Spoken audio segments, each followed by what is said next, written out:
I request you to take your seat, and it will be started soon after the tea break.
Good noon, friends. We are going to start our subplenary on scientific temper and science communication. The specific topic chosen for this subplenary is ancient Indian scientific tradition. Obviously, with its limitations also, it will be discussed today. And the session will be chaired by S. Krishnaswamy, Professor, Madurai Kamraj University. I request Professor Krishnaswamy to come to the dais and take his chair. The speakers of this session are Dr. Ashish Lahiri of Pavlov Institute, Professor Somok Rai Choudhury, Vice Chancellor of Ashoka University, and Dr. Gauri Haval, former Head Department of Zoology, Garwari College, Pune.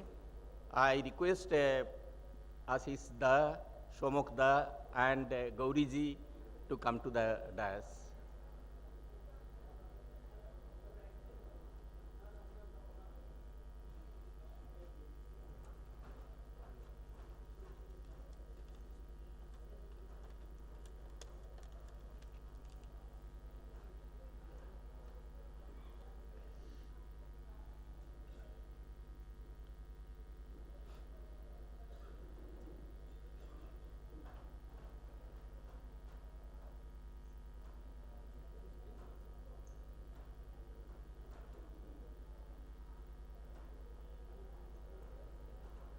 Dr. Gauri Haval.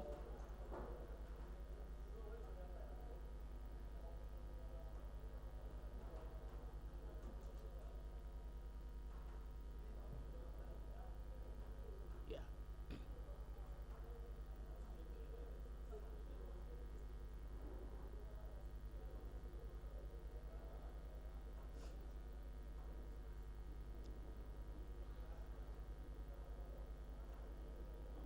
Now I request Sujata and Dr. Nirmallo to felicitate our honored dignitaries with the flower bouquet.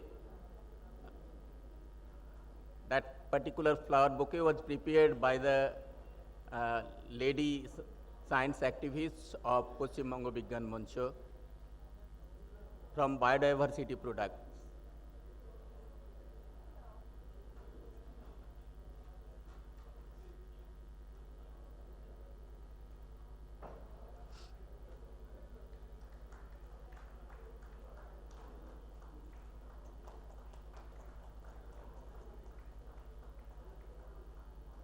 তুমি দিয়ে দাও নির্মাল্য তুমি দিয়ে দাও তুমি দিয়ে দাও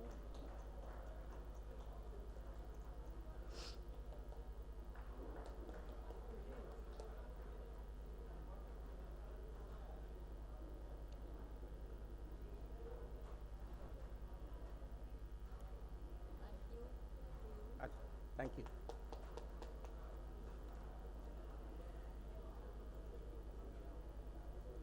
Friends, since 2022, we took several programs throughout India to develop scientific temper to fight the irrationalistic view which was being spread by the ruling dispensation. All of we know that Kolkata Declaration on Scientific Temper 2024 was a product of all these movements which was initiated by AIPSN and which we are still continuing. साथियों, ये Kolkata declaration का बाद हम लोग ने ये तय किया ये लड़ाई हमको और भी चलाना पड़ेगा, बहुत दूर तक हमको जाना पड़ेगा. Friends, we know there are two potential things of our country. First one is our diversity. India is a land of diversity. There is a diversity in terms of languages, there are diversity in terms of dresses we wear, diversities are in our food and in our cultural practices also. This plurality gives us strength. This plurality is the strength of India. our ability to respect and appreciate these differences and learn from each other forms the cementing bond of Indian civilization. Bharat की संस्कृति, सभ्यता, ये जो बहुमत है, ये जो differences है, कल्चरल डिफरेंसेस, खाने का डिफरेंसेस, पढ़ने का जो पहने का डिफरेंसेस है, उसमें से एक अन्य के साथ एक बॉन्डिंग उससे ही पैदा होते हैं। वो बॉन्डिंग हमारे देश के बहुत ज़रूरत एक स्ट्रेंथ है, बहुत एक अच्छा स्ट्रेंथ है। ये पहला स्ट्रेंथ हमारा है, इसको सोचना पड़ेगा। दूसरी हमारा एक स्ट्रेंथ है, we as citizens have the right and duty to debate what is right and what is wrong, to preserve whatever is good and useful, and to discard the undesirable concepts and practices based on evidence, critical thinking, based on reasoning. We may disagree with another's opinion, but we must agree with and defend the other's right to hold that opinion even while seeking to dispute or debate it. This process of open discussion, critical thinking, plurality, evidence-based reasoning, and opinion forms the cornerstone of democracy. This is the cornerstone of democracy.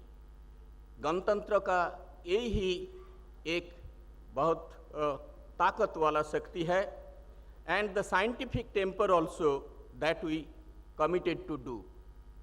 So scientific temper के लिए भी ये disagreement, dissent, debate,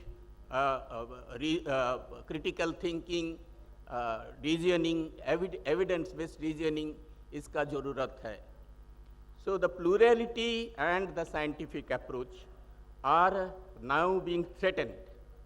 That is the reason why we actually selected this particular topic. ये जो मुद्दा हमने उठाना चाहते हैं, क्योंकि प्लूरलिटी ऑफ इंडिया और जो साइंटिफिक अप्रोच वो आज बहुत खतरे में है, and that was threatened by the forces of intolerance and obscurantism that seek to divide Indian society and use different forms of coercion and intimidation, including thought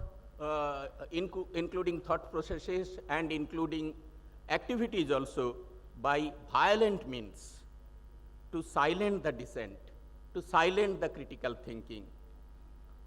So our task is now very important and very critical also, and at this juncture we are discussing on a specific topic because everybody says that in ancient India this was there, that was there, some myths are associated with it, something true, some half-truth, and some false things are being propagated, and so we have to actually know what actually was our cultural heritage, our scientific heritage, and that will be discussed by the respected speaker, Dr. Ashish Lahiri. He will speak us on the ancient Indian materialistic outlook. All of you know that India was considered as a country of mystic ideas, idealistic ideas, but materialistic outlook was also there in India, and that will be revealed by Ashish Lahiri. Professor Somok Raychaudhuri will talk on specific topic, ancient Indian mathematical and astronomical heritage, which actually India possesses, and Dr. Gauri Habel will speak before us what the medicinal and the biological traditions which we are actually wearing. With this short briefing, I am handing the microphone to Chairperson Krishna Shamiji to continue this session. Thank you.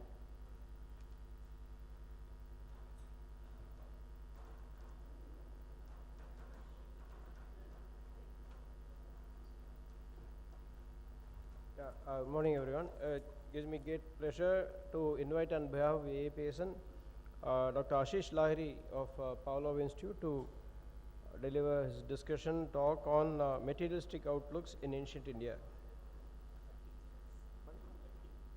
30?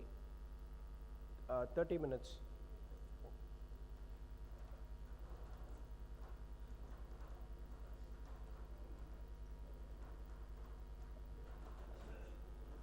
Thank you, ladies and gentlemen. I must say I'm rather elated to have the opportunity to talk before such a nice attendance. I have never come before. I have not attended this kind of all India conference of yours before. So I was really impressed. I was talking to the organizers that so many people are interested in listening to this kind of talk. So with these few words, I come to my actual topic.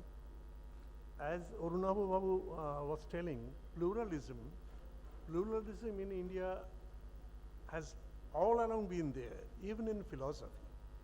If we go to the history of Indian philosophy, or rather Indian philosophies, we find there is a lot of pluralism, lot of diversity in them, whereas nowadays we find that one particular kind of philosophy, not nowadays, I think it is probably it itself has got a tradition of promoting only Advaitavad or Mayavad or Shankaracharya's philosophy as the only or the most important philosophy. This has started with Swami Vivekananda. He was a great adherent of Advaitavad, and even in America and in other countries, he promoted India's philosophy as mainly based on Shankaracharya's Mayavad, which is historically debatable. So I am placing here, I am not a specialist in this, so, and I do not know Sanskrit.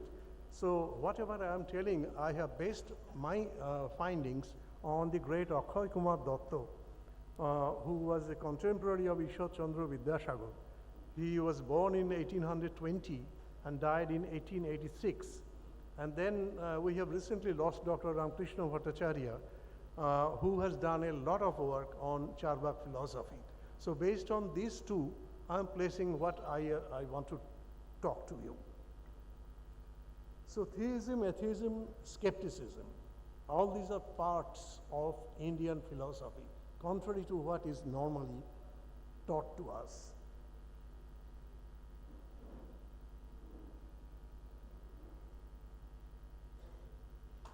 এটা হচ্ছে কি? Now, according to the classifications made by the great Akshay Kumar Datta, we can see that we can categorize the various strands of Indian philosophy into two groups. One, the Vedic philosophies, means these philosophies, they take Ved as incontrovertible. They all accept that Ved is true. Sankhya, Yoga, Vaisheshika, Nyaya, Jaivini, Vedanta. So all of these all of these philosophies in this group, they have much difference between them. One is much opposed to them, but they all fall in the single category of Vedic philosophers. For example, what we call Astik and Nastik. In Bengali at least, we understand Astik means one who believes in God, and Nastik means one who does not believe in God. But if you go to Indian philosophy, the meanings are different.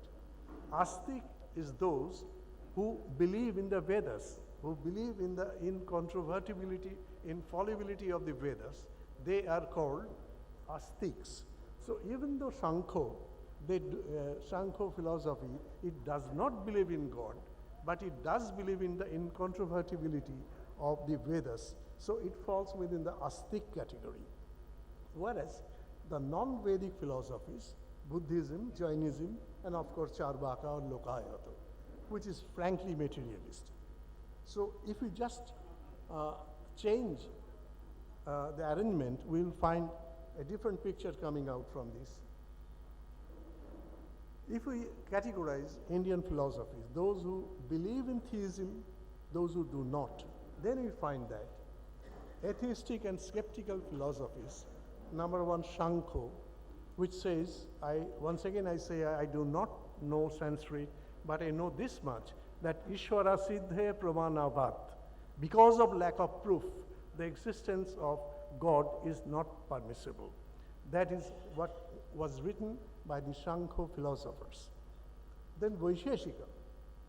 Vaisheshika, as we know, the Paramanu concept, the atom concept, was put forward by Vaisheshika. Nyaya is a book of logic and methodology. Then Jaimini, Buddhism, Jainism, I shall come to them later once again. They do not believe in God, though they have much differences in their interpretation of the world. And finally Charvaka, they do not believe in anything. They do not believe in the Brahmanas, they do not believe in religion, they do not believe in the soul, they do not believe in God. What is the frankly theistic philosophies? We find only two, the Yoga and Vedanta. So this is the other kind of categorization based on Akhay Datta's classification. Now, Shankho is a dualistic, as I said, Astika school of Indian philosophy regarding reality. Human experience, according to Shankho, human experience is constituted by two independent ultimate principles, Purusha and Prakriti. Here Purusha does not mean male. Purusha is the active principle, Prakriti is the inactive principle. And it denies the concept of God. Actually, it explains the entire universe by taking recourse to 24 entities, 24, specifically 24 entities. That is why the name Shankha, the 24 numbers. But when we come to the next yoga philosophy, it is practically the same as Shankha philosophy, with the exception that Patanjali said, if we do not add another entity named God, we cannot explain the universe. Hence, it is also called Sheshar Shankha, Sa plus Ishwar. That is Shankha with God. Shankha original was without God, and Shankha with God is Patanjali's yoga philosophy. Then, as I said, Nyaya, it deals with the methods of proof.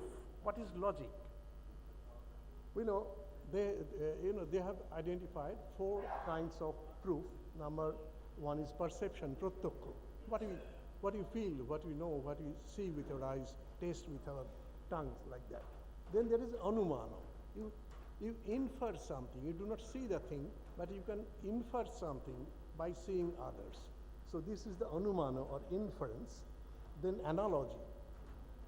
You see something and you compare it with others to come to a conclusion. So the most dangerous is the last one, that is testimony, which is called shabda, or some people say it is used in the adjective, that is shabda, means testimony. Vedas, we do not need any other proof. If someone says this is mentioned in the Vedas, that is proof enough for its truth. And Nyaya also says that there are certain things which we see, we often opine about, but there is no valid proof for that. Those are called invalid knowledge. They involve memory, doubt, error, and hypothetical argument, unproven argument. So these are called invalid knowledge. But the most dangerous is testimony. And unfortunately, nowadays, this testimony part, the Shabda part, if something is written in the Vedas, we do not have to think about it. It must be true. Then we have Vaisheshika, probably the most important of the Indian philosophies. Why? Vaisheshika was a form of atomism in natural philosophy.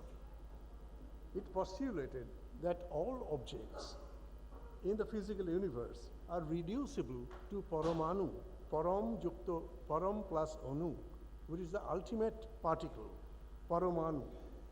And one's experiences are derived in the interplay of substance. Means a function of atoms, they define substance as a function of atoms, their number and their spatial arrangements. Although they did not perform any experiments, but these philosophical ideas were there. Quality, activity, commonness, particularity and inherence. And everything was composed of atoms.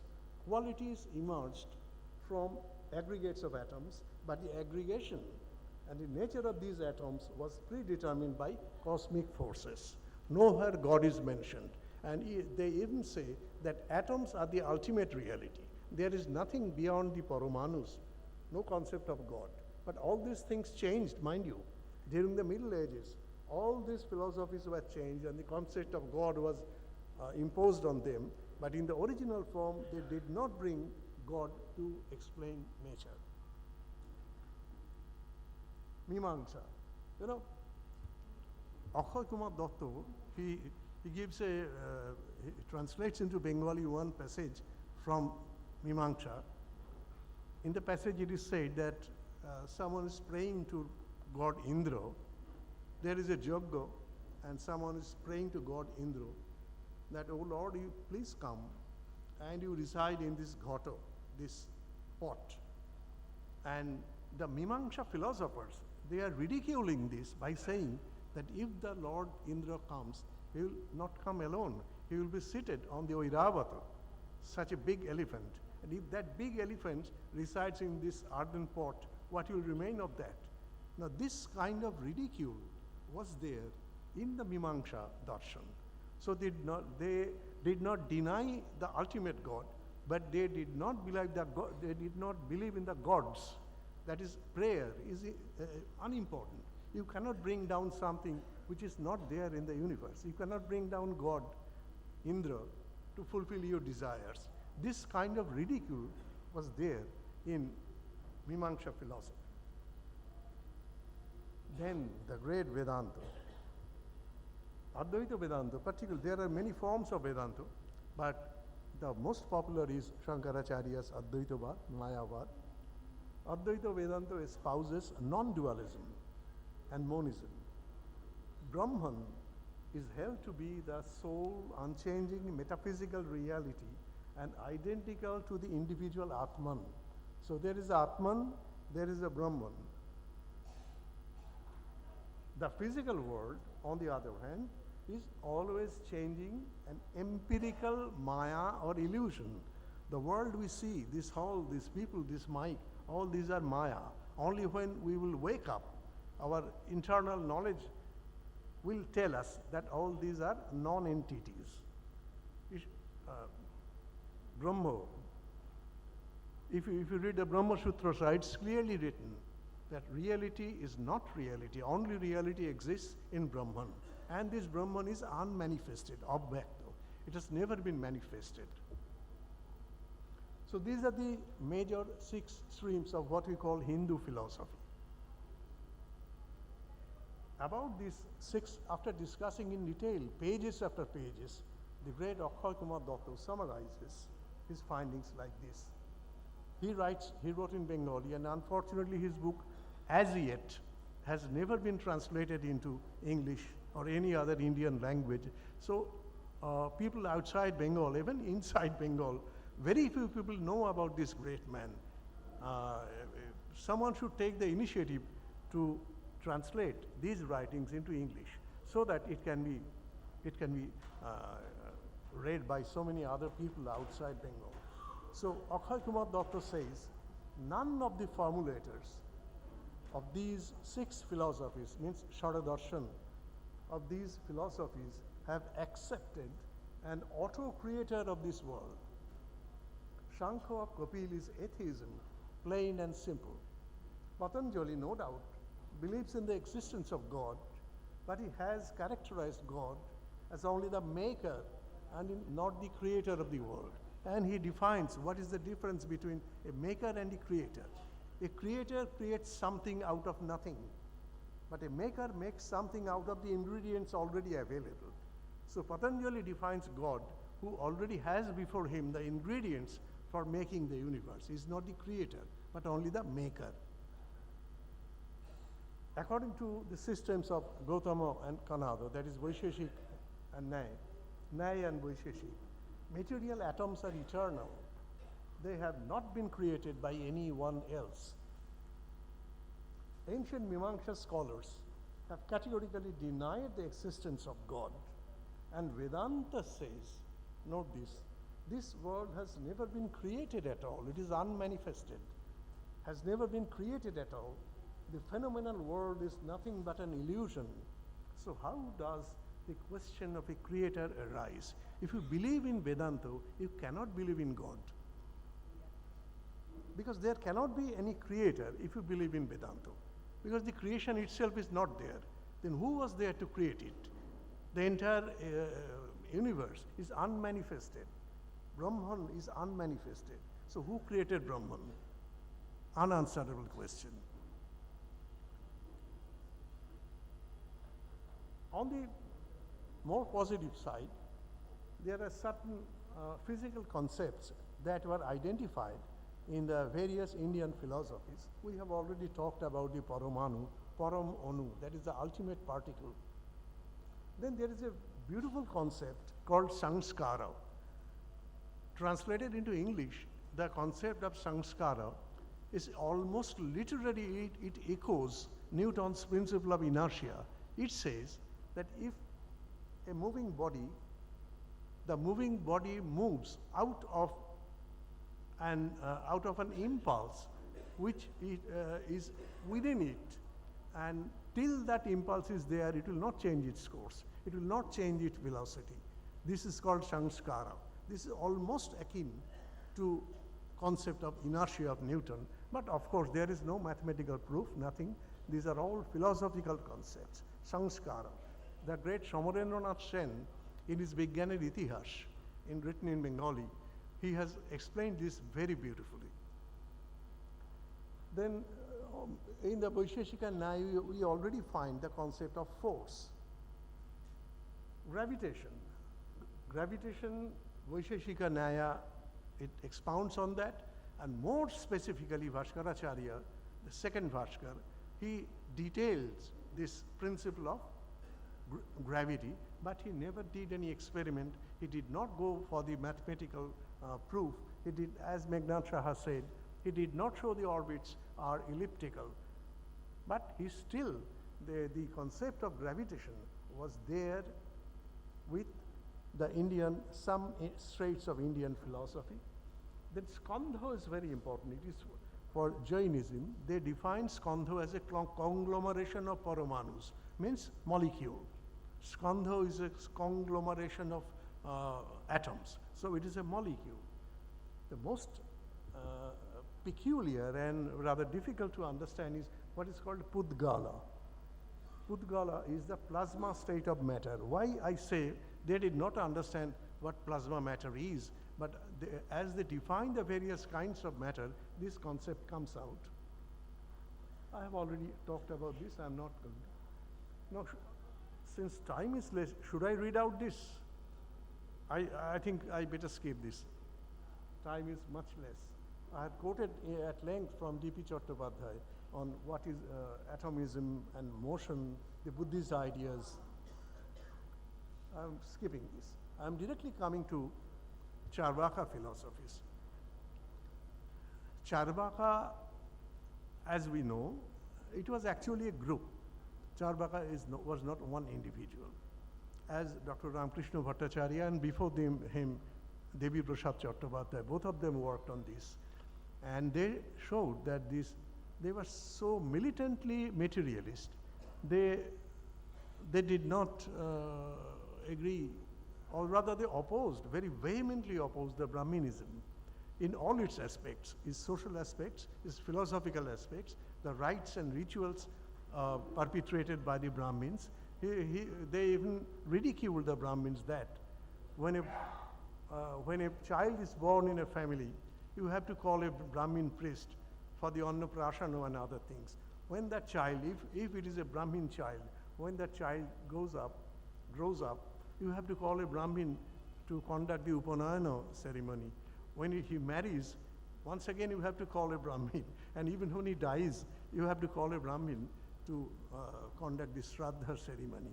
So the Brahmins have arranged the entire the gamut of social rituals and the beliefs so that the Brahmins always, in all situations, they profited from it. This was categorically stated in those days, 1,500 years at least ago, by the Charvaks. So nobody loved them, that is the higher classes. And so almost all the philosophies, including the Buddhism, including Jainism, they were against them. Charvaka, also called Lokayata, it is a philosophical school of materialists who rejected the notion of afterworld, the notion of karma, moksha, liberation, the authority of the sacred scriptures, the Vedas, and the immortality of the self. They categorically denied all this. Okay. It was a very popular belief system in India before the emergence of Jainism and Buddhism. I shall conclude by detailing this wonderful concept. The Brahmins and the other idealist philosophers challenged them that if you do not believe in anything other than materials, matter, then how do you explain the mind or the soul? You cannot explain, because mind is something beyond matter. Here was the answer. They say, if you eat a bowl of molasses or a plate of rice, you do not get intoxicated, although you become sleepy as you feel after the lunch. So, but you are not intoxicated by eating rice. But if you leave open that same bowl of molasses or a plate of rice for a few days, then, and after that you eat or drink it, you will be intoxicated. For it has now turned into wine, which can affect the working of your brain. Mind you, in those days there was no concept of fermentation, no concept of brewing, no concept of enzyme, and they were putting forth this philosophical argument. So they are putting the question, have you added any material to it from outside? Obviously you have not. Then, without the addition of any material from outside, a substance acquires a new quality called intoxication, which affects your consciousness. So it was there within the particles that constituted the rice or the molasses. Therefore, by dint of purely internal material actions of a substance, a new quality can be generated. The same holds for the soul or the mind. It is generated out of the internal bodily functions. As soon as the material body dies, that is, the actions and interactions no longer take place. The soul or mind also dies. It has no existence separate from the body. A wonderful argument in so many years ago. Even today, I think it is quite valid. Although nowadays we know why rice turns into wine. But the method of argument, basing that we do not accept anything beyond matter, but this matter itself gives rise to the mind, which is not material, which is real but not material. Can you hold the mind? Can you see the mind? Can you test it? You cannot, but still it is real. And they are saying, by their philosophical argument, not by experiments, they are saying that, so a material action and interaction can give rise to something which is immaterial, like mind, but real. So this is, I think, a wonderful piece of argument. And just as I was saying, Pudgala of Jain atomism, Pud means to combine and Gala means to dissociate. They say that the atoms have two states. The atomic or anu aggregate the skandha, two or more atoms combine to form a skandha, and Jaina atoms represent only a stage in the natural process. These are not the ultimates of gross number, and it differs very much from the Vaisheshika Paramanu. Bodha atomism here atom is defined as just 1 minute. Okay, it will be finished. Atom is indivisible, unanalyzable, invisible, inaudible, unstable, I'm sorry, there is a printing mistake there, untestable, no, it's not a printing mistake, untestable and intangible. There are two types, simple and compound, and the Buddhists say that there are 8 variants, 4 fundamental, that is solid, liquid, hot and moving, and 4 secondary, color, odor, taste, touch, and the essence of reality is motion. This is where Devi Prasad Chattopadhyay has written a wonderful tract, but there is no time to read out that. So I think I better close now. Thank you.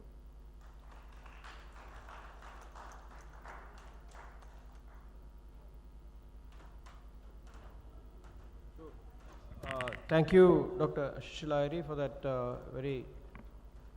a talk which walked us through the materialistic outlooks in ancient life.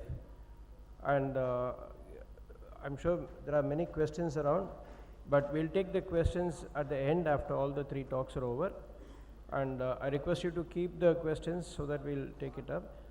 Dr. Ashish Lahiri, went through the different forms of both theistic and atheistic philosophies, and I was quite surprised to see some of these which I had not heard of, like the Buddha atomism and also about the gravitation reference.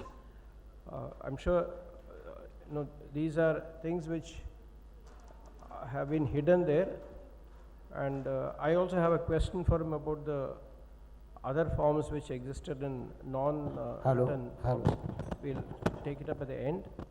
And I now invite Professor Somak Chowdhury, of the Vice Chancellor of Ashoka University, to give his talk and for discussion on the mathematical astronomical traditions of our country. Professor Somak, stage is yours. Yes, 30 minutes. I was given this mic. I don't know if this works. Does this work? Yes, I do. Thank you. Do you want to use that? Yeah, I'll just use this. Thank you.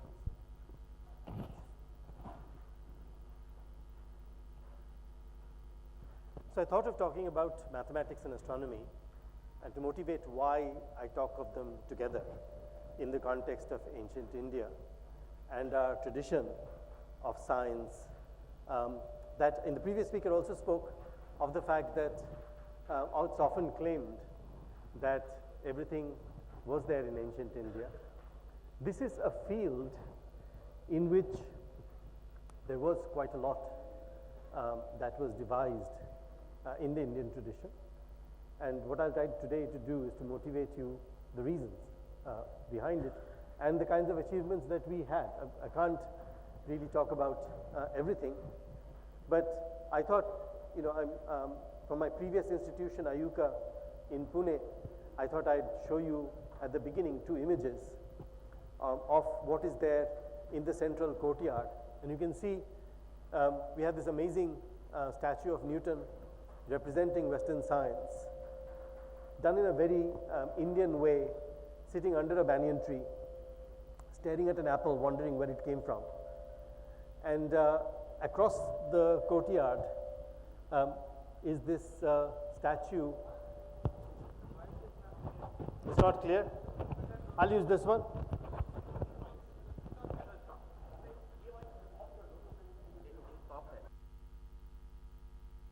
See.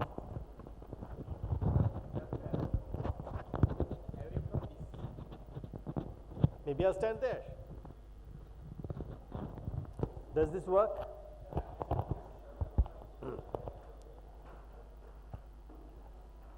Yeah, as you see, the other statue there, which we built in the courtyard of Ayuka, is now the Wikipedia picture of Aryabhatta, because we don't know what he looked like, and is now represents Indian science. So the kind of the contrast of the two. Let's see if this works. Sorry. Does this work? Next slide, please. Can you change the slide?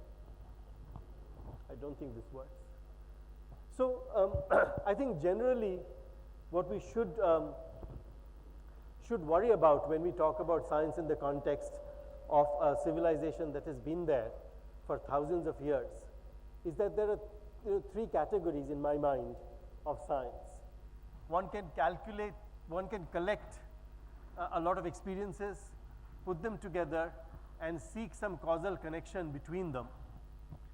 And this is a purely empirical collection without any motivation of a general theory governing these observations. And this often is called pseudoscience because it might feel that you're gathering a lot of evidence about something, but the causal connections are not very consistent with each other.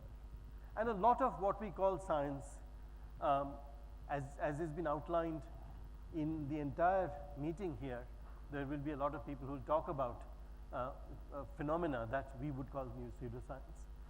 However, when we talk about the tradition of Indian science, be it astronomy, be it mathematics, be it biology, we often talk about people who thought about certain ideas.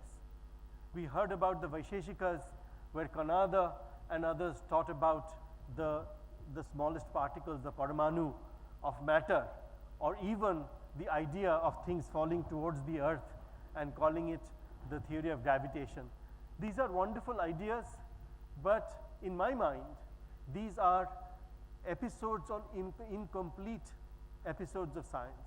What I mean by incomplete science is that you can come up with a great idea, but unless you have evidence, you can design experiments, you can actually have some evidence where it can distinguish that idea from other rival ideas, then it is very difficult to complete the cycle and establish your idea. Clever ideas, clever theoretical ideas are always fantastic, and you'll see a lot of examples of them when I talk about our traditional knowledge in mathematics, for example.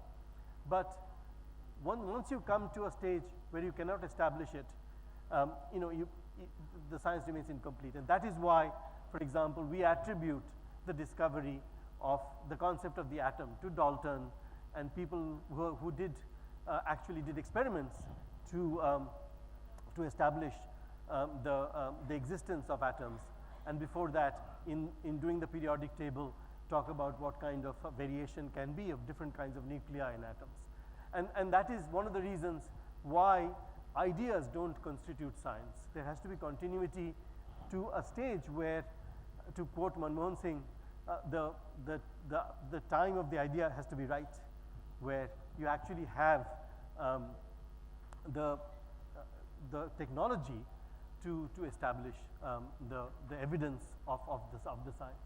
And the third is where what we call science, which has to be supported by empirical evidence, right? And the theory behind it has to make sense, and empiricism has to support it. Now, I mean, I'm not saying any of this is wrong, because in the progress of science, you can see a lot of very famous people we revere as scientists, do such things. I just give an example of how in Isaac Newton all three types of science were there. Newton spent 12 years of his life doing alchemy, which we think is complete pseudoscience, right? He tried to convert mercury into gold. He spent almost 8 years of his life writing a thick 800-page book on analyzing the scientific aspects of the Bible, and came to the conclusion that the earth is 4,000 years old. That is completely pseudoscience, right? There was no scientific basis of it. And yet, the same person had a theory of light, which I would call incomplete science, because there was no experiment following it up, but it had wonderful ideas that only now we can figure out how good it was. And then, of course, he did empirical science, where the law of gravitation he applied to explain Kepler's laws, the elliptical orbits. He actually brought together the mathematical concepts, etc., and he actually did experiments on it. So all these different kinds of science can come together in various parts of the history of science. And when one says that, of course, in this tradition we had this particular kind of science, you have to understand what context it is in. And that is one of the things I want to know. So why do we talk about astronomy and mathematics in this context? And that is, astronomy if you're talking of ancient India, we say talk about 2000 years to 1000 years ago, astronomy becomes a very important part of one's life, and that is because for doing all of these things, for navigation, for knowing what the calendar looks like, or when to sow your crop, and when to harvest it, when the important festivals will come, and all this stuff, along with, of course, the pseudoscience of astrology. All of this is motivated by you wanting to know about astronomy, wanting to know a little bit more about the sky, and as a result, you had to develop the mathematics to do it. And this is why no coincidence that in all traditional syllabuses of universities, be it in Nalanda and Takshashila, the basic subjects of the basic subjects taught, you would have astronomy and mathematics. If you ask the question what was taught in Nalanda, these were the two basic subjects.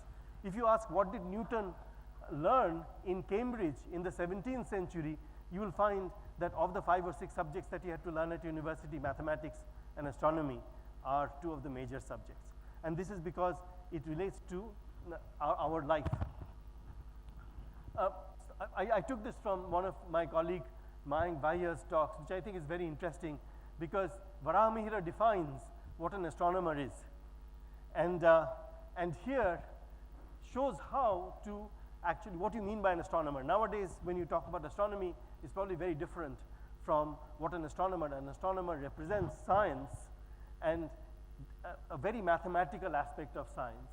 And you can see that these are all the things that you are expected to do. You are expected to understand the calendar, and you're expected to predict when certain periods will come where you can have your festivals, solstices, eclipses, and things like that. And so the nakshatras and stuff like that you have to calculate. So let me just go into a little bit detail on why these are so complicated. We know that the sun goes around the earth, and of course in this particular system everybody thinks that the earth is in the center and the sun goes around the earth, and you can see the sky turning around us. So you can see that there is a path in the sky in which the sun goes, right? We now know the sun is in the center and the earth is going around it, but all the planets also go around in the same plane, right? Because the solar system has a plane. And as a result, when you look at the sky, when you see the sun go around across the sky, you also see the planets follow the same path.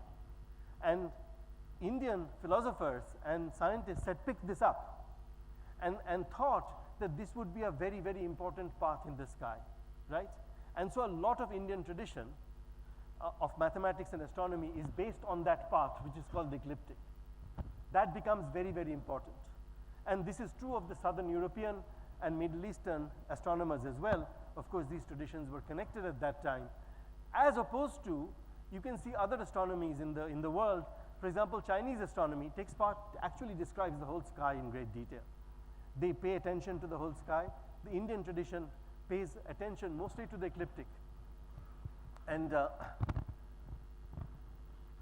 is why what you do is you take the Earth's orbit, the sun's orbit in the sky, and because all the planets also go, and divide it up into 12 houses.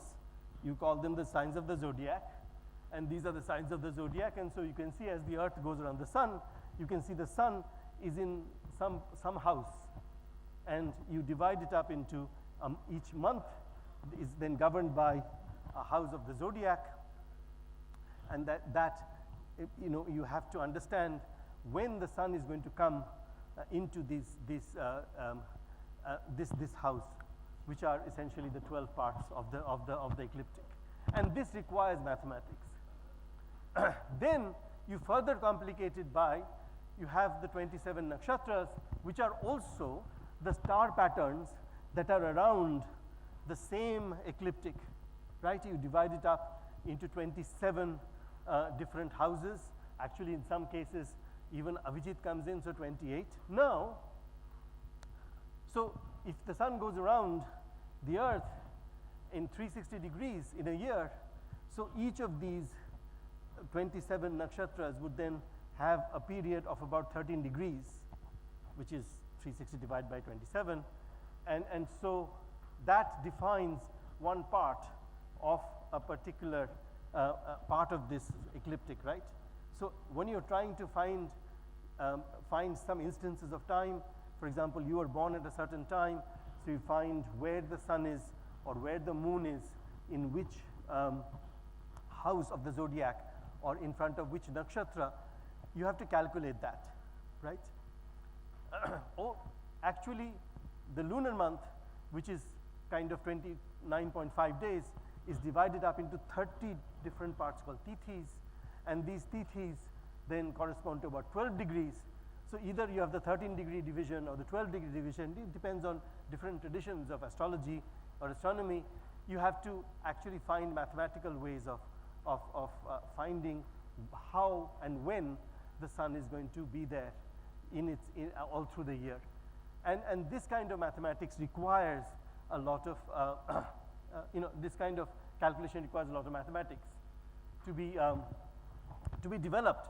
And if you want to build a calendar system, a panchang, based on it, then it is not trivial. And this the Indian tradition had. The Indian tradition, because of its requirements from astrology and also the tradition of festivals being held on certain days of the year, the prediction of these were very, very important. So you can see that, you define your day and your month. The month is defined in terms of the orbit of the moon around the earth. The year is the orbit of the sun around the earth, or now we say the earth around the sun. And sorry, let me just go to the next one. The thing is, if you take the time it takes for the earth to go around the sun, it is 365.24 days, right? You can see these are not whole numbers. And then you have the moon going around the earth is 29.53 days.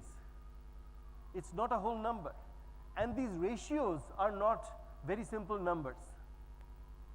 And as a result, it is very difficult to say, for example, there are 12 months in the year, or there are 30 days in a month, because you have to play with the fractions. If you don't, then you go out of step. And that is why suddenly the festival that you're used to seeing in the summer becomes in the winter and things like that, right? And so this is very important. And the basic problem was that these ratios are not integers. And very early on, as early as the Surya Siddhanta in the 4th century, 5th century, in the Brahmi tradition, these calendars were developed.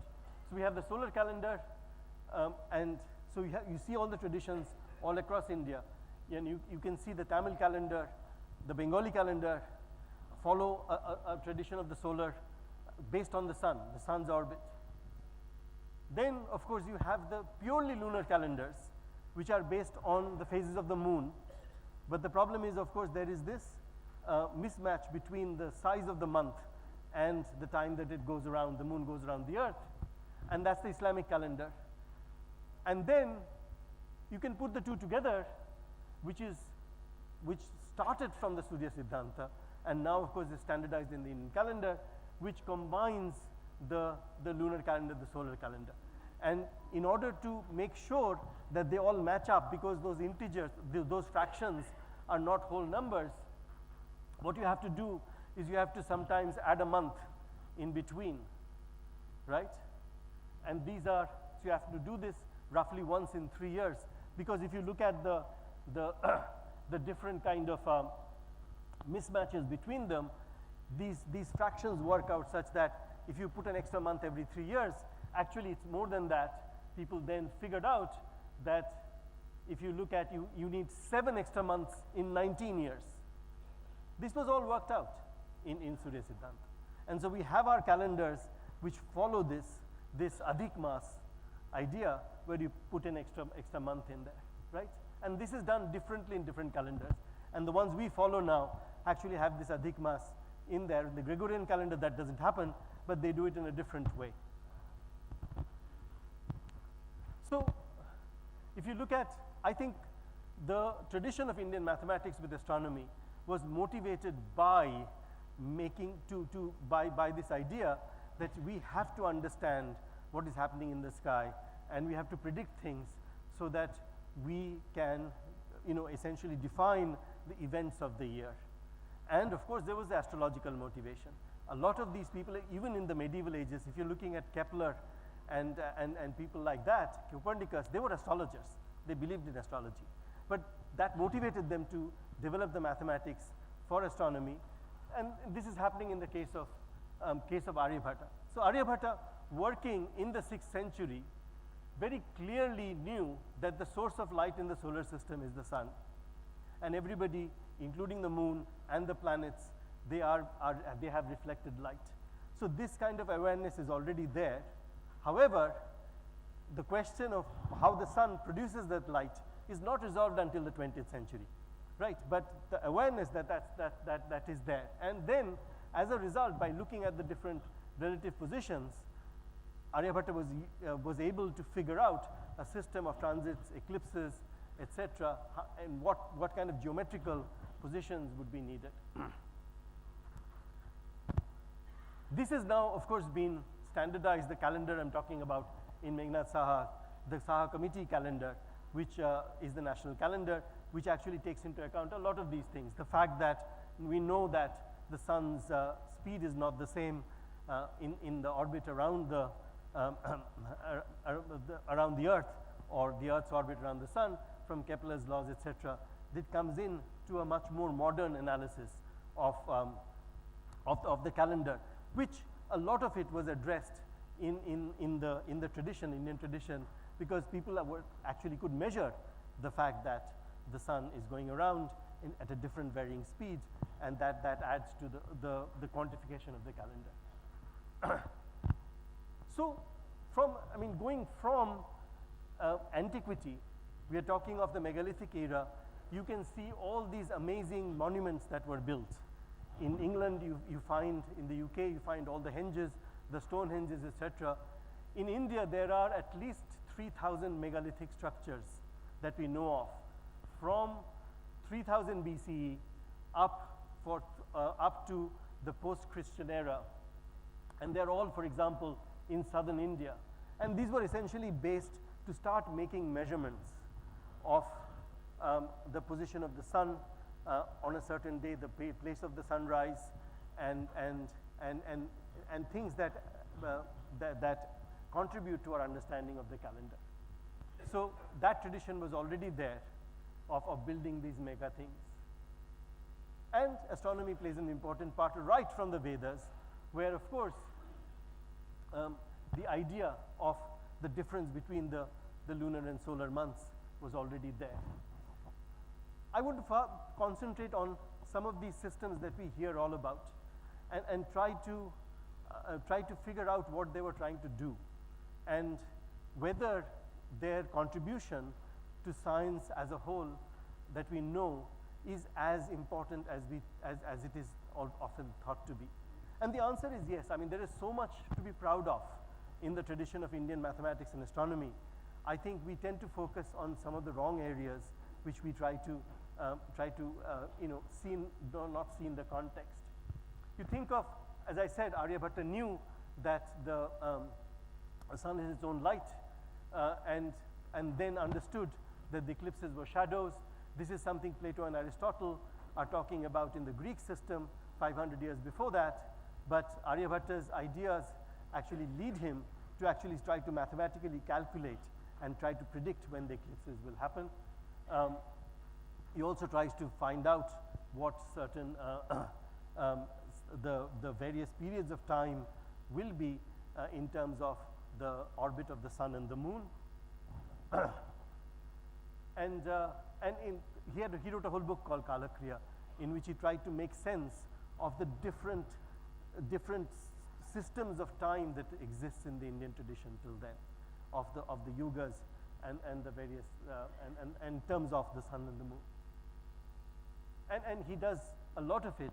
Gola, for example, is an amazing book in which actually talks about the way the shadow of the moon and the sun propagate in the solar system, right? We often think of the Rahu and Ketu idea of mythology and point to it and say, look, I mean, we had these very primitive ways of thinking about eclipses, and Aryabhatta had worked it out in terms of shadows, right? So if you look at the actual tradition of people who were working on the mathematics of it, this was already there. Of the various students and followers of Aryabhatta, who suppose in northern India, comes Bhaskara, who is in central India. And Bhaskara, of course, is writing, Bhaskara is collecting a lot of mathematics. And this is another thing that's important. When you look at one mathematician, does their work get into the teaching at Dunnett schools and universities, right? And there are some people like Varahamihira, who is actually a librarian, who collected together a lot of mathematics and made it into books, which are encyclopedias. Similarly, Bhaskara did that. Bhaskara collected what we now call algebra, Bija Ganita, things like that, and got them together in terms of verses and compiled them. And he was a great outreach person, popularizer, right? And so he's doing this and also he's teaching. Of course, I want to talk about the second Bhaskara, who's also often confused with the first Bhaskara, who comes a lot later, right? 12th century. And here he's the most important popularizer, because he writes the book that is, I think, most important from this period, which actually made mathematics very popular, and that's Lilavati. And Lilavati is, of course, named after his daughter, who also becomes a mathematician. But the actual puzzles of Lilavati, which are arithmetic puzzles, became so popular, it became an educational tool. There are many of these little puzzles from Lilavati that we have encountered in school in other guises, in our Patiganit books, right? But the second Bhaskara actually by that time had worked out very, very accurate ways of calculating eclipses and rising, setting of planets, etc. So this whole period is called Siddhantic astronomy. So Siddhantic astronomy starts with Aryabhatta and follows the tradition of the two Bhaskaras and their students. And so there are, if you go in and look at how, for example, Aryabhatta's work was then interpreted by his students in a set of books that took Aryabhatta's work and then analyzed it, you will see that there are very long traditions that are being developed within a few decades or even a century or two. The question is, in school, when we study geometry, we study from Euclid, right? We don't study from the work that these people had done. And that is because I think these traditions of single famous mathematicians or scientists actually grew to become a corpus of work which stayed very much within that tradition and was not propagated to the rest of the country. And we can go and look at what we study in geometry or arithmetic in school. In there, many of those elements are in there. And Aryabhatta students would have written quite a lot of books on what Aryabhatta had done, but that hasn't propagated to us as a continuous tradition. So I'm winding down.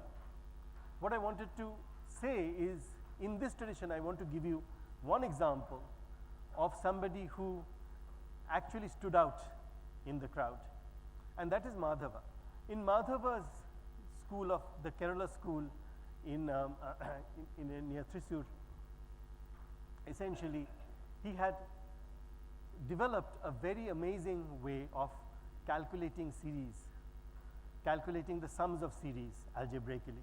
Now, if you go back to the Shalabha Sutras, which is in the Indian tradition of thousands of years, 2000 years, there are certain series that were developed in order to take irrational numbers like square root of 2 or something like that and evaluate that in the form of a series which are essentially fractions and adding them together. This tradition was already there. What Madhava did was, very interestingly, developed it into a system of mathematics that was absolutely necessary in order to calculate the tithis and the nakshatras and when the sun will be in any of these quarters. And this is very important because it comes as, because the sun and the moon, etc., they vary in their speeds as they go around the earth. And in order to do that, he developed a system which we now can call calculus. And this is why you hear that Madhava invented calculus. It comes from the fact that he invented a couple of systems which were essentially, can be interpreted now as as some things that are derivatives of trigonometric functions, which are very much like differential calculus. But very importantly, what he did was this. Essentially, you know, if you take the 1/4 of a circle and you find its area, and if the circle's radius is 1, then that becomes essentially pi by 4, 1/4 of pi. And a lot of people have been trying to figure out how from the square as it is there to find out the area of the circle, that 1/4 of a quadrant of a circle. This is how Leibniz actually invented integral calculus much later on, where he had this series which you can see here. He invented that series. The interesting thing is Madhava invented that series too. And in Madhava's work, which is around 1400 AD or CE, he had a very, very simple geometric way of finding the area under that curve, and picked up this thing, and you can see paridhi, which is the circumference essentially, and which is, and he writes, it's of course twice the vyasa, which is the vyasa is the diameter of a circle, and so you know that the circumference is 2 pi r, so he calculates the value of pi, and as a result he invents integral calculus to some extent, because he calculates the value of pi by finding the area under that curve, which is the circular curve, right? So you can see what he's trying to do is not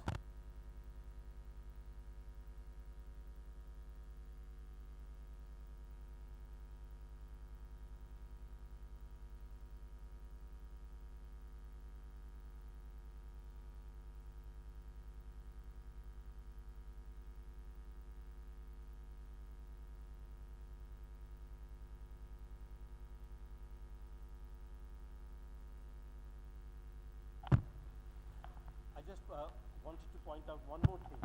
That is,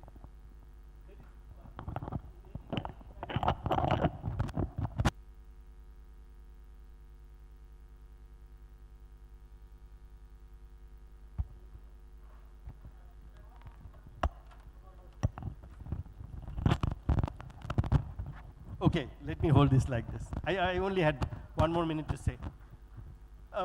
There is a question that comes up in much of this discussion. When you're talking of science, can there be an Indian science?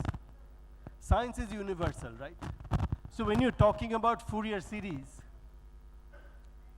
right? When you're talking about Fourier series, can Fourier series be Indian? When you're talking about the law of gravitation, is that Indian science? Because science does not work differently in India. What we can do in trying to establish how we contribute of the world is to figure out how science works now. And you can see that science has become a global enterprise right now, in which the entire scientific world across the world, they collaborate to establish the empirical establishment of theories, of ideas, and things like that. And you can find out, for example, whether we can develop technologies within countries, like ISRO does for cheap space technologies, or when we were isolated from the world, we invented our own computer called Param, and things like that. We can do that. However, I think it is very difficult to be parochial in science. And here is an opportunity for us to be very global. to be very, to work with the rest of the world in order to advance knowledge as a whole. And when we look back at ancient Indian traditions, it is okay because we are looking back at a world when the world was not connected and India was not as connected to the rest of the world as it is now. And then if we see that in the context of modern Indian science, I think it is more important to focus on what modern India can give to the world of astronomy, mathematics, and other sciences than to look at what we did contribute 2,000 years ago. I'll stop there and I will come back in discussions.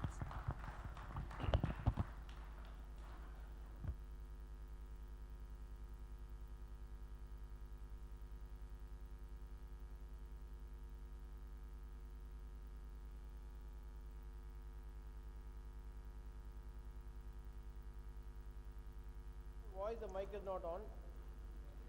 So, thank you, Professor Somak Roy Chowdhury, and he's walked us through 1,000 years of our overall mathematical parts and the astronomy that existed from Aryabhatta to Madhava, and then he's also had a very nice conclusion about what actually is meant by indigenization, should be meant by indigenization of science and technology, and that's been a fascinating thing, saying that what you need to look at is in various other aspects like anthropology, psychology, and also looking at how paradigm shifts can be transferred between cultures. So unfortunately we can't hear him further on these aspects, maybe, but they can come up with the questions in the discussion that follows. So I wish to thank you, Professor Somak, again, and I would like to invite Dr. Gauri Hawal, formerly head Department of Zoology in Pune, to talk to us about biological and medicinal science in ancient India. Thank you. Dr. Gauri. Hello.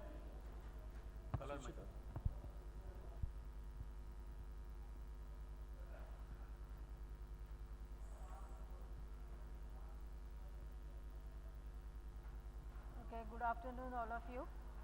Now this is my first talk for All India People Science Congress, and I hope you will, yes, I hope you will like what I want to say about the biology and with reference to ancient Indian knowledge.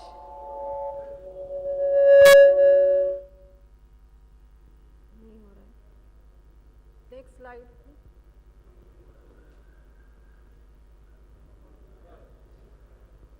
Okay, so now for New Education Policy 2020, this subject was made compulsory as ancient Indian knowledge systems. And all the autonomous colleges, they have implemented new education policy from academic year 23-24, at least in Pune city. And then You can change towards screen also. okay. So the topic of ancient science is a debatable issue even from the historical point, as much of the progress in scientific thought is modern. So the focal point of the debate should be to what extent we can call the ancient knowledge as scientific knowledge.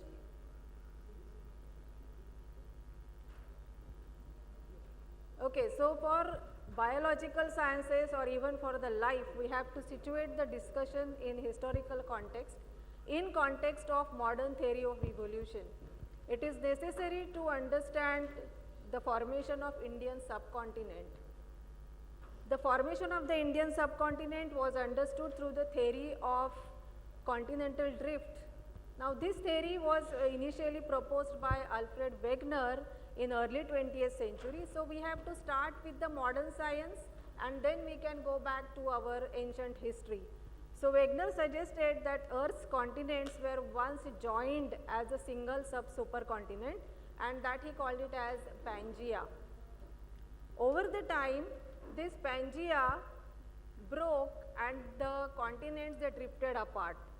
So although Wegener's theory was groundbreaking, it was eventually replaced by plate tectonics, and it provides a much more detailed explanation of how the Earth's lithosphere plates they move. So 240 million years ago, it was Pangea where all the continents were part of giant landmass. And then 200 million years ago, this Pangea, it started breaking away. Can I have the video, please? Video.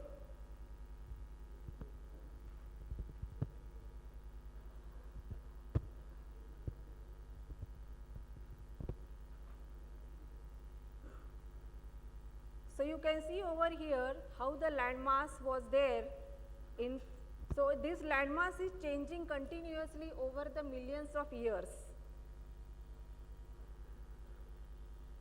And you can see where the India was located.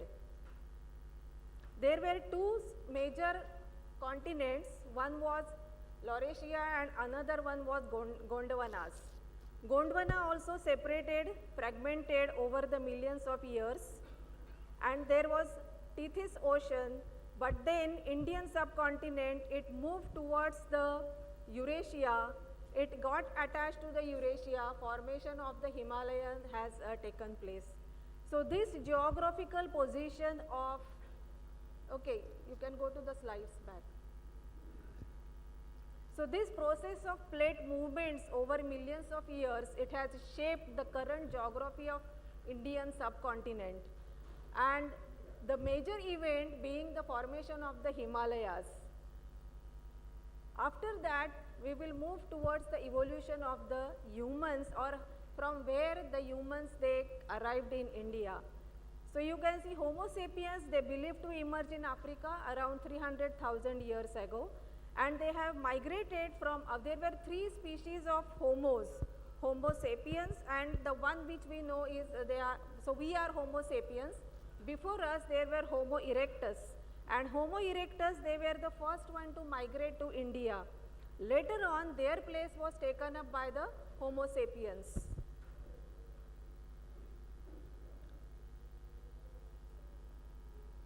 So 65,000 years ago, modern humans or Homo sapiens, they are first believed to have arrived in India. For that, there is evidence of stone tools which were found in the ashes of Jwalapuram in Andhra Pradesh. Then there were also early human fossils that were found in Narmada Valley. About 75,000 years ago, the sapiens, they were leaving Africa. Just around this time, there was a major catastrophe that has happened across the Indian Ocean in the North Sumatra, in a volcanic island which is called as Toba. This region has been restless for over 2 million years. The most violent volcanic eruption exploded Toba, and the Toba explosion created a great disequilibrium in global climate. Sapiens were still at the margins of the Africa, but those erectors who were in India, they were directly harmed. And the damage was such that the erectors, they have died and they got extinct.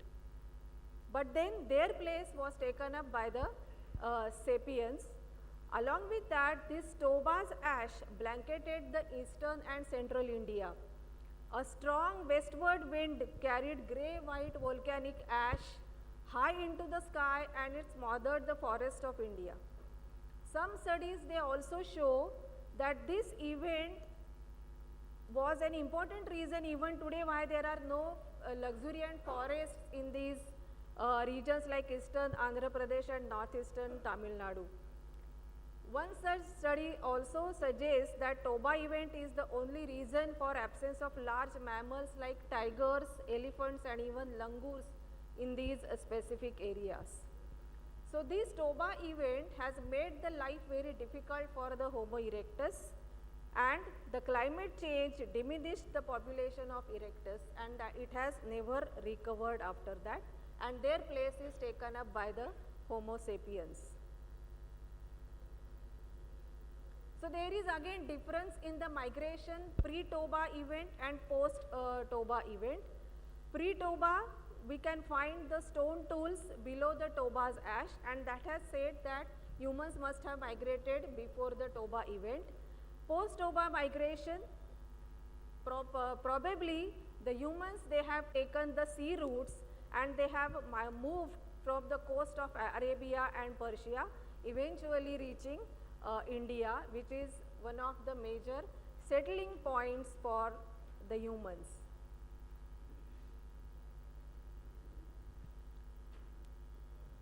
Okay. So then, till that time, the humans, they were the hunter-gatherers. And from their nomadic lifestyle, they started to settle, and that period is called as the settled life, where major change has taken place in the human life, and this is because of the development of the agriculture and domestication of plants and animals.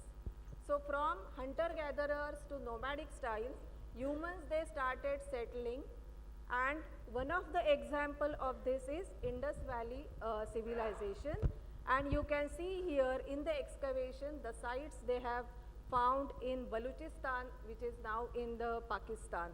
So the semi-nomadic people, they started farming in this region. Mehergarh is another site where also you can find such settlements. So sedentariness and the Indus Valley civilization, because of sedentariness, Indus Valley civilization has taken place, and that has resulted in the gaining knowledge about biology. So 7000 before Common Era, communities in South Asia began transition to sedentary life, investing more labor in land preparation and agricultural practices. So this starts the beginning of the settled life. So 4500 before Common Era, Indus Valley civilization start evolving, which flourished from 2600 BCE to 1900 BCE, and again the remnants can be seen in the present day Pakistan. In India, we have the site in Gujarat, which we call it as Lothal. There also you will find the remnants of the Indus Valley civilization.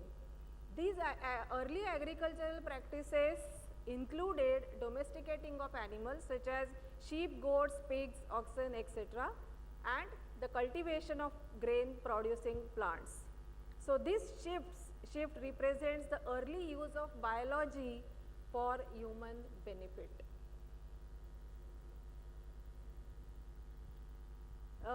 Two important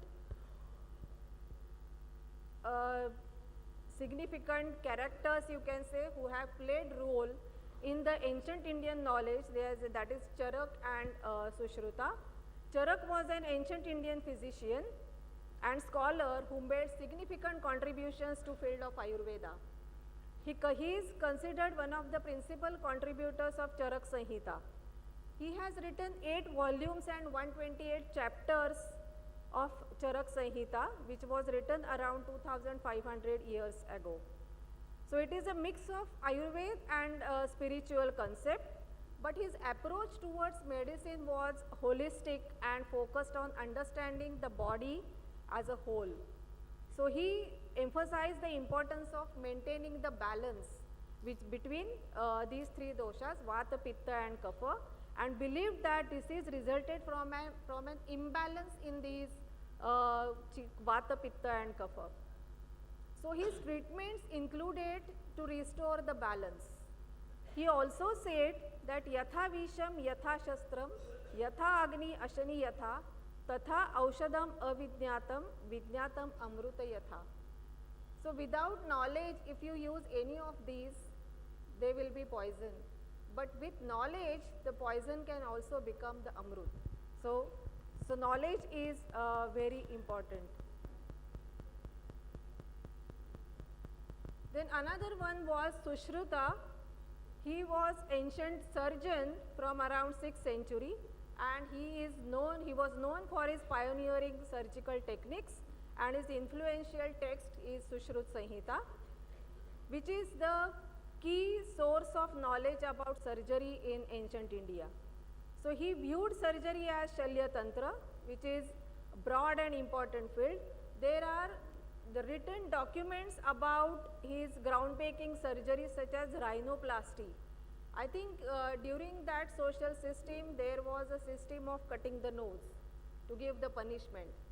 So for that he developed this rhinoplasty, which is rebuilding the nose, removing the dead fetus, and lithotomy, cutting the bladder to remove the stones.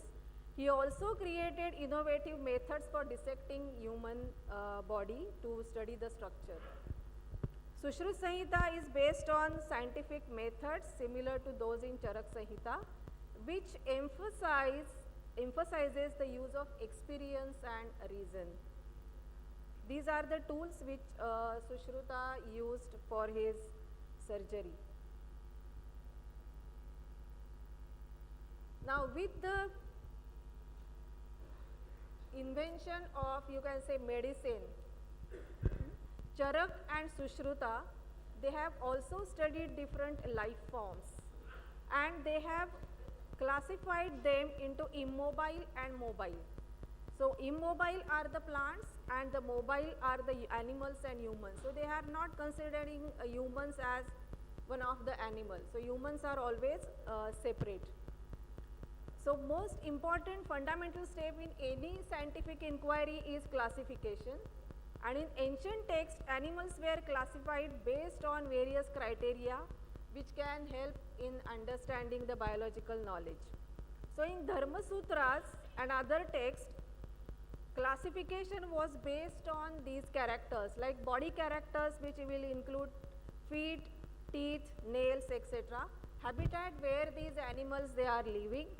So the classification was only whether they are village animals or they are forest dwelling animals, and which are the animals which are fit for consumption. So the knowledge was based on only these criteria, which is again very much human centric. Birds were categorized based on their food habits, leg types and the beak color. Another method of classification that was used, or in this text it is written about the sex differentiation.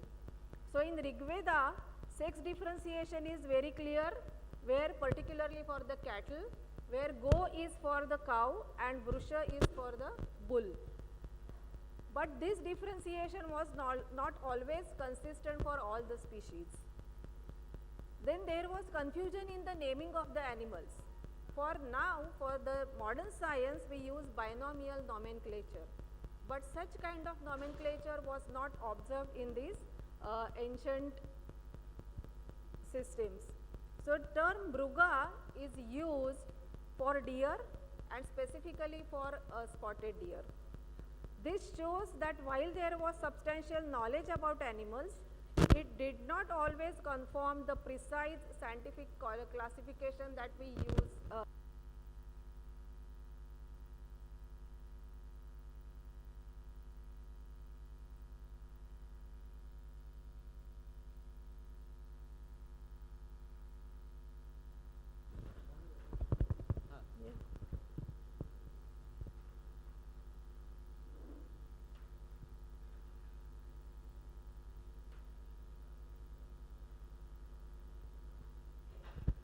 So same thing has happened for the rhinoceros also.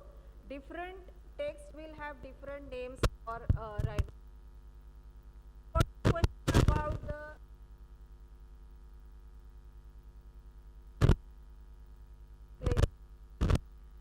rhinoceros.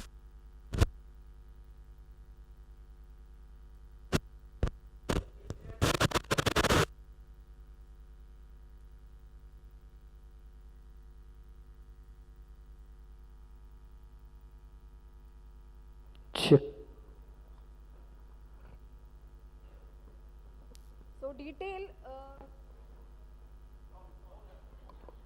investigation into the etymology and usage of these terms across different periods and texts, it needs to be analyzed properly, and then it can be included in the syllabus for Indian knowledge systems.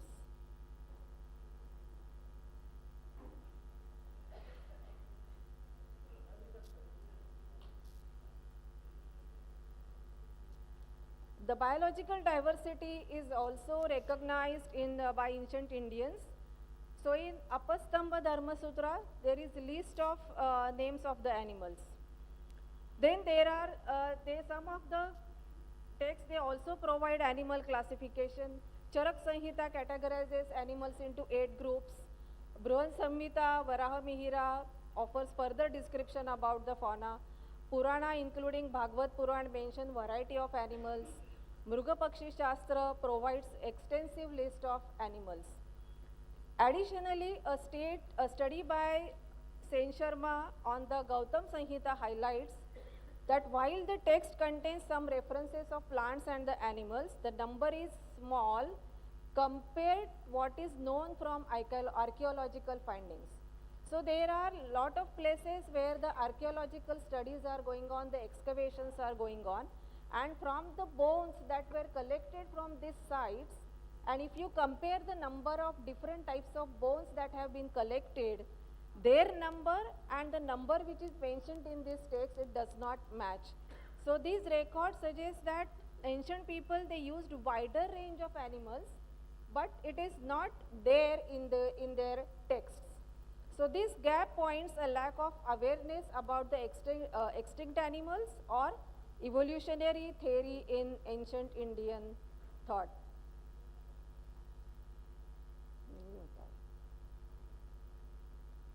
So there is another Mesolithic site in Pratapgarh district.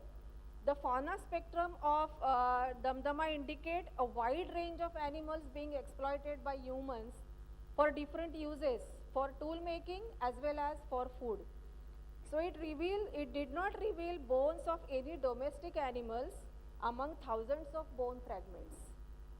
The fauna comprised wide spectrum of mammals as large as elephant and as small as pygmy hawk. The faunal exploitation indicates a cyclical trend in resource management. So humans, they were also managing the animal resource for their benefit. So if mammals are less, they used birds for the food. So there was again cyclical trend in the resource management.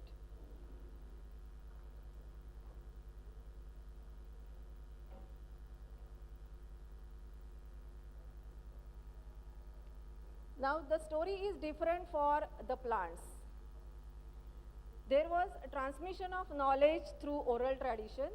So earlier societies, they passed their knowledge about plants orally and based on the empirical observations. This knowledge included the use of plants for various purposes such as food, shelter, poison, medicines and ceremonies or rituals. The plant classification in ancient text where in Sushruta Sanhita, it is based on parts use, taste, dietary effects. While Sushruta Sanhita doesn't provide detailed botanical descriptions, but it demonstrates the close observation of some of the plants such as sugarcane and listing fungi and their growth medium, whether they are growing on the soil or in the wood. Charak Sanhita, it has further classified the plants again based on the habitat where the plants they are growing, whether they are domesticated, that means whether they are growing in the field or they are in the forest. Then whether the flowers and fruits they are present and what is the type of reproduction in these plants, whether it is through seeds or through the spores. So there was understanding of plant biology, but though it is not in the modern scientific terms. The plants, they were further classified into without fruiting, without flowering, flowering and fruiting both, the grass varieties and also the food plants, so which were cultivated for consumption, including grains, vegetables and the fruits. So the knowledge based of the parts based on observation and practical use rather than formal scientific classification system. This knowledge of plant formed the basis of Ayurvedic and traditional healing systems, highlighting the importance in ancient society. Then Sushrut Samhita mentions medicinal herb and plant should be recognized and identified with the help of cowherds, hermits, huntsmen, forest dwellers, and those who select the fruits and edible roots of the forest.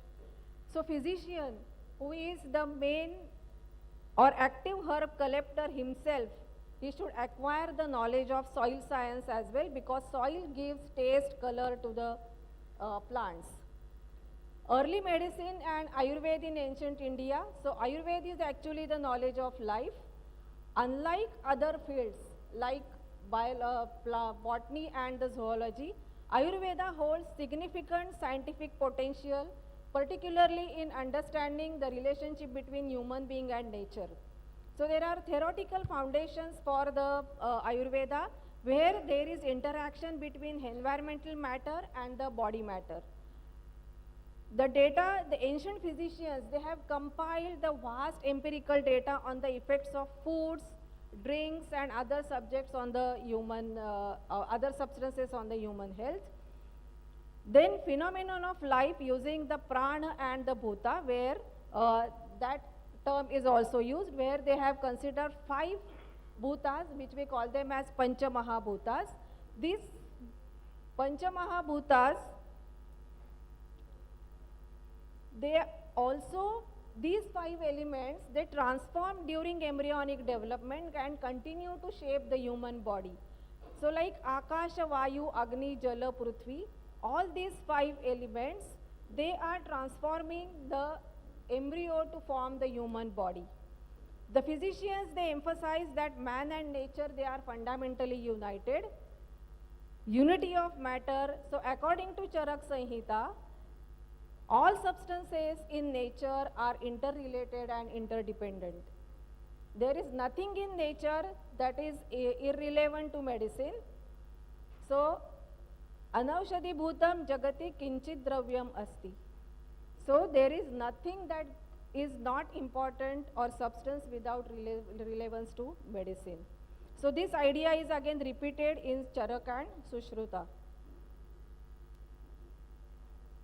Then there is role of Agni and also life and food. So all these are connected. The nature and human, they are connected with each other.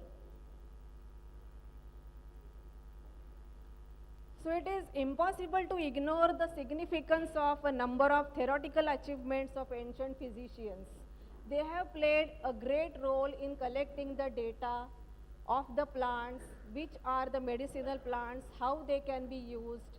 All these data and the actual physicians, they have treated the people and their data. So it is actually the empirical data was there with these physicians. So evidently there is also something must have happened in ancient India which has inhibited or injured the science and wanting even to destroy what is once achieved by it. So the literature studies, they show that lawgivers show disrespect for doctors. So the text highlights an ancient cultural and legal perspective that considers doctors and certain other professionals as inherently impure. This impurity is so severe that even their presence is said to pollute a space. The food they offer is considered as unclean. Even the food offered to them highly becomes tainted. So this was the conception with the lawgivers. Various law codes from ancient Indian texts such as Apastamba, Gautama, Vasishtha contain rules about who can and cannot offer food to others, with doctors being repeatedly mentioned as impure. Manusmriti, an influential text in ancient Indian law and social structure, also supports this view. So it prohibits members of higher caste from accepting food from physicians, reflecting the broader cultural attitude towards them. So to conclude, in ancient India there was a complex view of purity and social rules, where medical practitioners despite their essential role in society, were considered ritually unclean. And this belief, rooted in caste and religious norms, led to a lack of respect for doctors and their work. As a result, it contributed to decline of Ayurveda and other sciences also. Thank you. So these are the references I have used for this talk.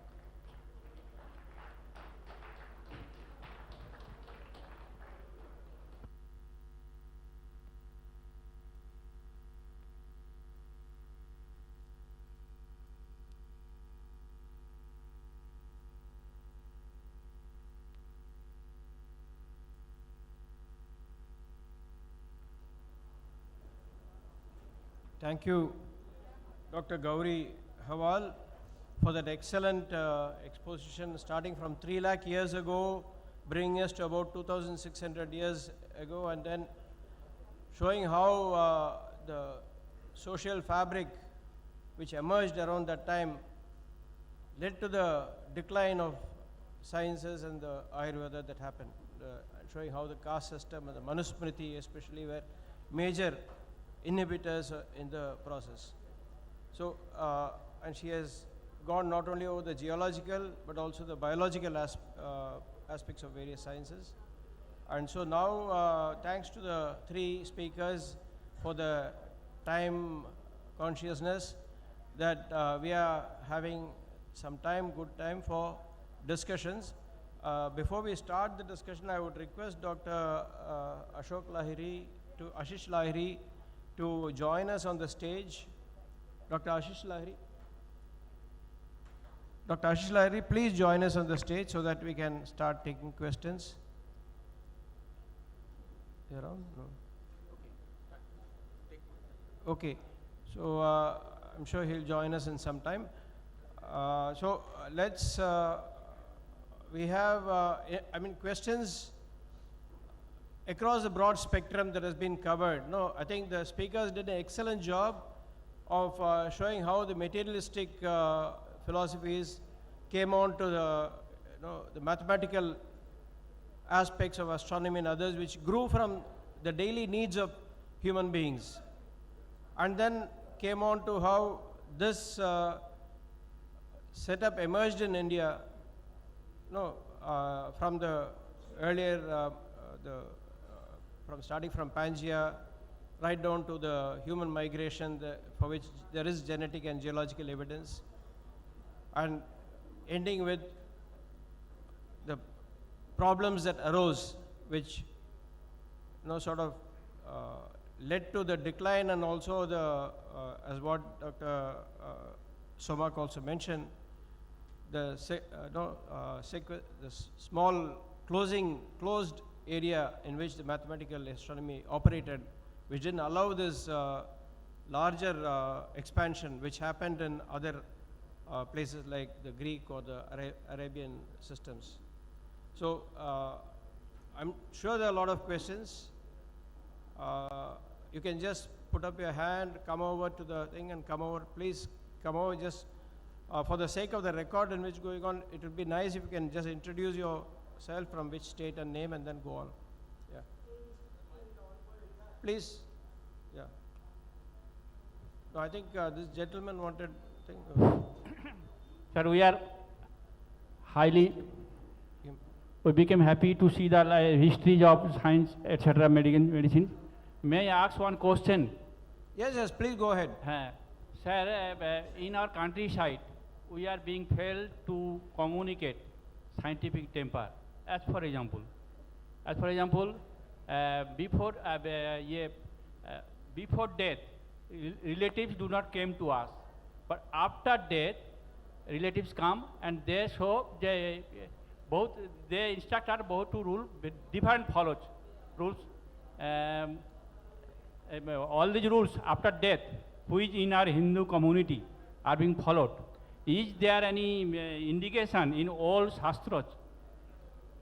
Number 1. Number 2, Brahmins prepare different fordosh. Fordosh means what we have to purchase from market while celebrating different rules. Is there any indication in any old Shastras? বাংলায় বলছি বোঝানোর সুবিধার জন্য, ওই যে মৃত্যুর পরে অনেক কিছু আমরা করি, রুলস ফলো করি, এগুলো কি কোনো শাস্ত্রে আছে? আর দ্বিতীয়ত হচ্ছে যে কোনো অনুষ্ঠান করতে গেলে ব্রাহ্মণরা অনেক ফর্দ তৈরি করে দেয়, সেই ফর্দটা তার কোনো I just শাস্ত্র অনু- request Arunabh Mishra to take, I don't understand Bengali. And I think I request also the questions are kept short, so others can also take part, yeah. we request all, सबको ये आवेदन है हम लोग को कि हमारा स्पीकर ने जो ही आइटम पर बात उठाया उसके ऊपर आपका क्वेश्चन रखना, सीमायित रखना, to ask question only on the issues on which the speakers deliberated, please. Other discussions will be in the workshops, okay? For all other discussion, the workshops are there, 2 workshops are there in seminar room, ground floor, VCI auditorium, and in the first floor from 3 p.m. And all the speakers are present here. They are different set of speakers, so the questions can be put there, all other questions. But here only on the topic on which our speakers deliberated. Please, you. To keep it short, I am forwarding my question to you. Please take it.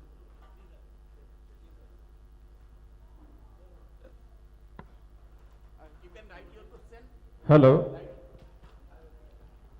Myself Rituparna Goswami. I represent Ilura Bigyan Mancha Assam. My question is to Professor Somak Rai Chaudhary, and I want to ask, at present lower Earth orbit satellite race is going on in the world, and it is mainly by Elon Musk, Starlink, and also by 10 other countries, namely China, Brazil, Romania, Argentina, Chile, UK, Spain, Philippines, Malaysia, and Thailand. Now my question is, what are the implications of LEO satellites in the field of astronomical study, research, and observation? And also I want to ask that, do you think that India should also launch this satellite? Ajay, so this is not really topical. I mean, I can probably talk to you during lunch about this. Of course, this is very close to my heart, this topic. But let us stick to what I spoke about, which is the ancient Indian tradition. Musk does not play any role in ancient Indian tradition. We'll talk about Musk later. Anybody else?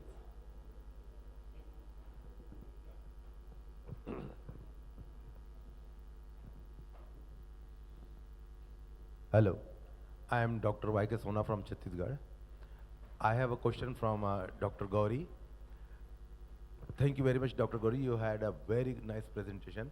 At one point, you explained that the ancient people knew about the poisonous plants. Yes. I'm a little bit curious where they used these plants for and how they saved their human population from these poisonous plants.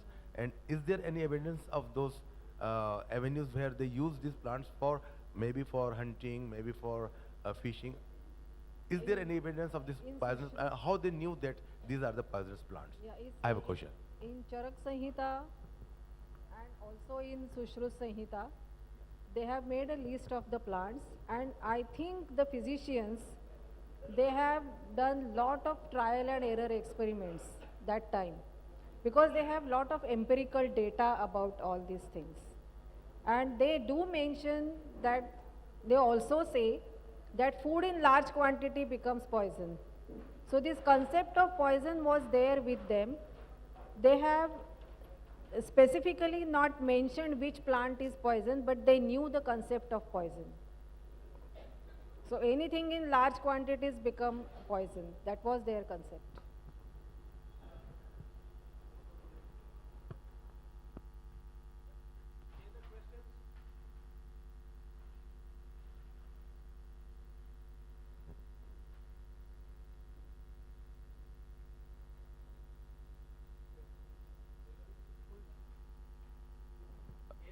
Please, just.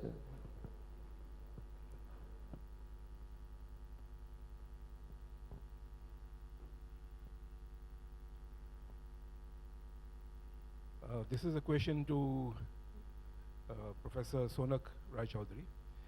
The period of mathematics and astronomy that you have covered includes the medieval period, roughly, let's say, between the 10th century to the 17th century, right? Now this was a period when there was also development of mathematics and astronomy in other parts of the world, including West Asia, China. So is there evidence of an exchange of ideas between all these different developments of mathematics and astronomy in different parts of the world? And what was the kind of interchange between, let's say, the Kerala school and these other, developments? It's a very, very interesting question. Of course, it's a very, very active subject now of research. It is very clear that starting from about 2000 years ago, about 2500 years ago, there were trade routes that connected southern Europe and the Middle East, Iran particularly, and India. And these trade routes brought a lot of information back and forth. So when we look at, for example, I showed you the way the sun's orbit is broken up into signs of zodiac. It is very clear that that system of zodiac is used in ancient Greece, used basically in Iran, and basically in India. It's the same name. Well, they call it, Libra, we call it Tula, things like that. So it's the same thing. There is no reason why you would connect random dots in the sky and make up the same things. The other thing also we know is that you know about the precession of the equinoxes, and as a result, the fact that this astrology is based on the fact that the sun is in Aries on the vernal equinox, that has moved by at least one of those houses. Sun is in Aquarius now, not in Aries. That helps us time when that this system of astrology or zodiac started. And actually, because the Earth's precession is 26,000 years, the whole movement by one house means that it is more than 2,000 years ago that this system of nomenclature started. So it is very clear that India and southern Europe, ancient Greece and Rome, were in contact. We can see that also in trades in food and food materials, etc.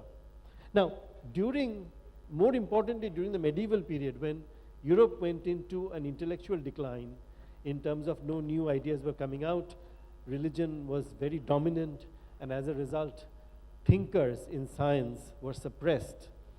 At that time, there was quite a lot going on in China and going on in India. The entire Madhava school, Kerala school, happened at a time when Europe was producing nothing, right? And so this is a very interesting part of history, in which we know travelers, very famous travelers, were coming from China into India, coming from Western Europe in India, and exchange was happening through people who wrote down these things, wrote down what they found in India and things like that. The nature of exchange seemed to have changed. This picked up much later, of course.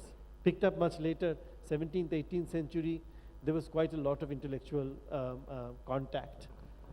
But during the period you're talking about, when Madhava was working, and Bhaskara too, this was 13th, 14th century, it doesn't seem that their work was actually recognized very well or communicated to the rest of the world. And I'm no historian, I do not know why. The fact that 2000 years ago there was so much intellectual exchange, and in the medieval part there wasn't, is a very interesting point. Thanks.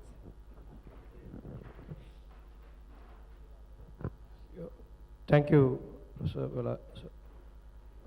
Any other questions?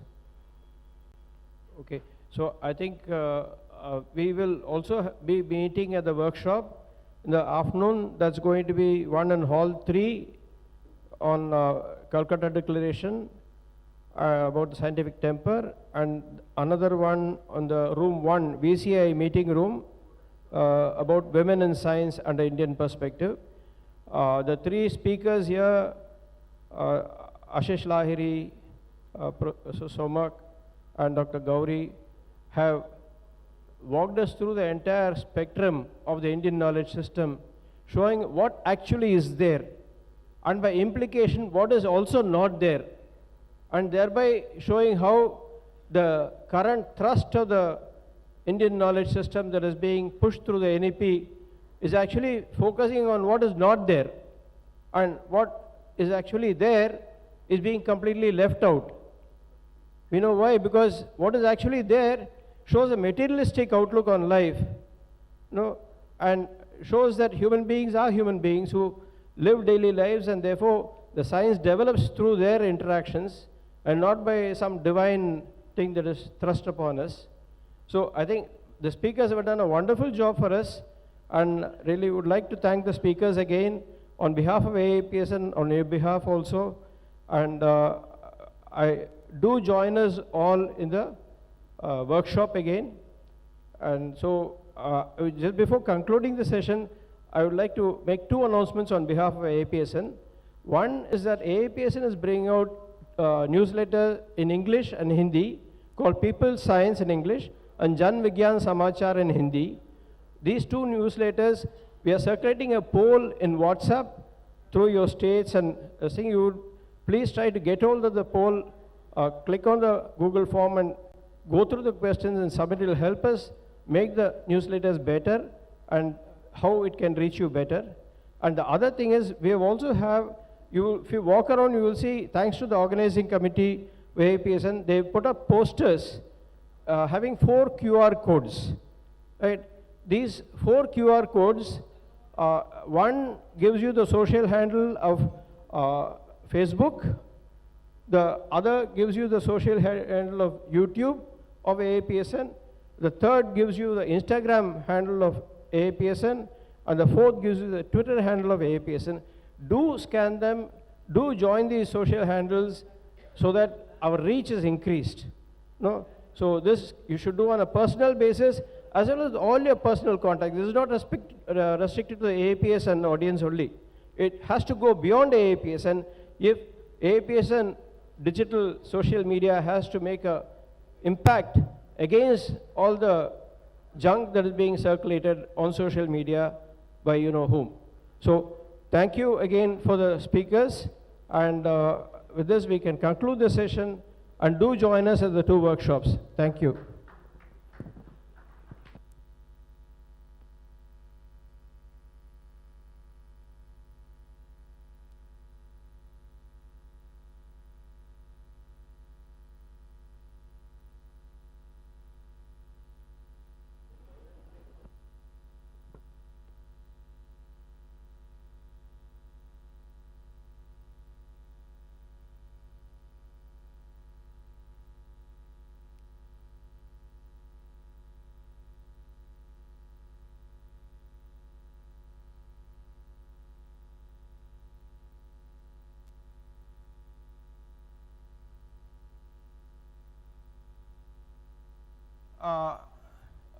The people have been asking for the presentation copies. Just to think that from day 1,